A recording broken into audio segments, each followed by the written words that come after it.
अध्याय 4 स्वर बदलने की कुशलता। जैसा कि सब जानते हैं कि कंठ की स्थिति बदलने से ऊंचे, नीचे या मध्यम स्वर की ध्वनि उत्पन्न होती है। भाषण के दौरान न केवल इसका उपयोग एक जैसे उच्चारण के लिए, बल्कि चिल्लाहट, एकाक्षर जैसे भाव, शब्द और एक ही स्वर में बोले जाने वाले वाक्यों के लिए भी किया जाता है। महत्वपूर्ण है कि इस अंतर को समझा जाए।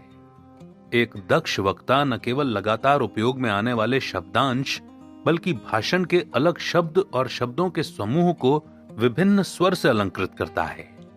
हम इस अध्याय में इसी विषय के विशेष चरणों पर ध्यान दे रहे हैं। विचार में बदलाव के साथ स्वर में भी बदलाव की आवश्यकता होती है। चाहे वक्ता इस सिद्धांत का होशो हवास में, अनजाने में या अवचेतना की स्थिति में प्रयोग करे, लेकिन ये वो शुद्ध आधार है जिसके माध्यम से स्वर में बदलाव पैदा होता है। इसके बावजूद आमतौर पर वक्ता इस नियम का उल्लंघन करते रहे हैं। एक अपराधी राष्ट्र के कानून की अवहेलना करते हुए भी दंड से बच सकता है, लेकिन भाषण के नियमों की अवहेलना करने वाले वक्ता को कम प्रभावशाली होने के नाते ये दंड भुगतना ही पड़ता है। ऐसे वक्ता के बेगुनाह दर्शकों को भाषण में एक रूपता के दंश को झेलना पड़ता है। एक रूपता यदि वक्ता के लिए पाप के समान है, तो दर्शकों के लिए महामारी से कम नहीं है। स्वर में बदलाव करने की कला लगभग सभी नौसिखियों के लिए अड़चन का काम करती है, यहां तक कि बहुत से निपुण वक्ताओं के लिए भी। ये तब ज्यादा प्रखर हो जाती है जब भाषण को कंठस्थ याद किया जाए। यदि आप स्वर की एक रूपता के प्रभाव को समझना चाहते हैं, तो पियानो के एक ही स्वर को बार बार बजाते रहें। निसंदेह आपको बोरियत का आभास होने लगेगा। स्वाभाविक रूप से बोलने की क्रिया में स्वर के निचले स्तर से लेकर ऊपरी स्तर तक के कई आयाम होते हैं। इन स्वरों का स्वाभाविक ज्ञान होने के बावजूद किसी को कोई हक नहीं है कि दर्शकों में एक रूप स्वर और शैली से उबाऊ भावना पैदा करने का मौका प्रदान करें। इसमें कोई दो राय नहीं कि धुन की रचना में एक विशेष लय संगीत की खूबसूरती का आधार बन सकती है। धुन में एक आधारभूत लय के मुताबिक ही बाकी स्वरों का ताना बाना बुना जाता है। इस प्रकार धुन में सामंजस्य तैयार किया जाता है। यही वजह है कि धार्मिक संस्कार के उद्देश्य से बनाई गई धुन में पवित्रता का आभास होता है।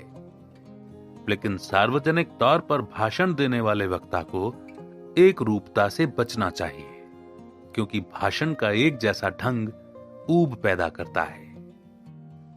निरंतर स्वर बदलने की कला प्राकृतिक उपहार है। भाषण देने की कला में दक्षता हासिल करने के लिए प्राकृतिक नियमों को समझना बेहद आवश्यक है। ध्यान से सुनिए कि चिड़िया कैसे चहचहाती है। किस चिड़िया के कंठ से सबसे ज्यादा कर्णप्रिय स्वर निकलता है। कुछ चिड़िया बेहद सुरीली होती हैं, लेकिन स्वर में उतार चढ़ाव न के बराबर होता है। जबकि कैनरी, लार्क और बुलबुल जैसी चिड़ियाओं के स्वर में न केवल उतार चढ़ाव की असीम प्रतिभा होती है, बल्कि स्वरों की बंदिश बनाने का भी गुण होता है। यहां तक कि चिड़ियों की बेरोक टोक मधुर चहचहाहट पागलपन की हद तक मधुर प्रतीत होती है। छोटा बच्चा अचानक एक ही स्वर में बोलना शुरू करता है, लेकिन धीरे धीरे स्वर बदलने लगता है। अपने घर के आसपास रहने वाले छोटे बच्चों के स्वरों में होने वाले इस निरंतर बदलाव पर गौर से ध्यान दीजिए। खास बात यह है कि युवाओं की लापरवाह बातचीत को ध्यान से सुनते वक्त स्वरों के कई बदलाव महसूस किए जा सकते हैं। कल्पना कीजिए कि कोई व्यक्ति इस पंक्ति को बोल रहा है, लेकिन उम्मीद के मुताबिक प्रभाव पैदा नहीं हो पा रहा है। याद रखें, यहां हम एक शब्द से संबंधित विभक्ति की चर्चा नहीं कर रहे हैं। हम उस सामान्य स्वर की चर्चा कर रहे हैं जिसमें मुहावरे पढ़े जाते हैं। मैं अपनी छुट्टियों में मौज मस्ती के लिए कल निकलना पसंद करूंगा, लेकिन अभी मुझे बहुत सी तैयारी करनी है। मैं अभी भी यही सोचता रहूं कि मेरे पास काफी समय बचा है, तो मेरी जाने की तैयारी कभी पूरी नहीं हो सकती। बेनाम स्वरों में बदलाव की आवश्यकता स्वयं महसूस की जा सकती है। लिहाजा इस सिद्धांत को जल्द से जल्द सीखने की कोशिश करें। हालांकि स्वयं को एक रूपता से उबारने के लिए संयम की आवश्यकता होती है। स्वाभाविक बातचीत में व्यक्ति पहले विचार करता है, फिर विचार व्यक्त करने के लिए शब्दों का ताना बाना बुनता है। जबकि पहले से तैयार किए गए भाषण में वक्ता शब्दों का सही क्रम तैयार करता है। लेकिन यदि इस प्रक्रिया को उलट दिया जाए तो क्या परिणाम भी बदल जाएंगे? बेहतर यही है कि भाव व्यक्त करने के लिए प्राकृतिक नियमों का इस्तेमाल करें। आगे दिए संकलन को उदासीन तरीके से पढ़ें। इसके अर्थ को समझने के लिए एक बार भी न रुकें और इस प्रक्रिया को बार बार दोहराएं। ध्यान से समझने की कोशिश करें कि इस संकलन का क्या अर्थ है। विचार पर विश्वास करें, इसका प्रभावशाली व्याख्यान करने की कोशिश करें और कल्पना करें कि आप दर्शकों को संबोधित कर रहे हैं। यदि आपने निर्देशों का सही ढंग से पालन किया है तो बार बार पढ़ने के अभ्यास से स्वरों में बदलाव महसूस किया जा सकता है। श्रम व्यक्ति को नहीं मारता, चिंता मारती है। श्रम स्वास्थ्य के लिए लाभदायक होता है। किसी व्यक्ति के कंधों पर क्षमता से ज्यादा बोझ नहीं रखा जा सकता। चिंता धार को नष्ट करने वाले जंग के समान होती है। यंत्र क्रांति से नहीं, घर्षण से नष्ट होते हैं। Henry Ward Beecher.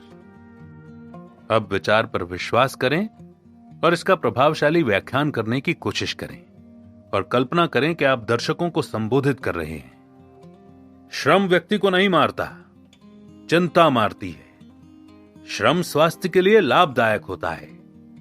किसी व्यक्ति के कंधों पर क्षमता से ज्यादा बोझ नहीं रखा जा सकता। चिंता धार को नष्ट करने वाले जंग के समान होती है। यंत्र क्रांति से नहीं, घर्षण से नष्ट होते हैं। स्वर में बदलाव से बल पैदा होता है। यह एक बेहद महत्वपूर्ण बयान है। स्वर में विभिन्नता दर्शकों में रुचि पैदा करती है, लेकिन दर्शकों का ध्यान आकर्षित करने का सबसे आसान तरीका है सही जगह पर बल का प्रयोग।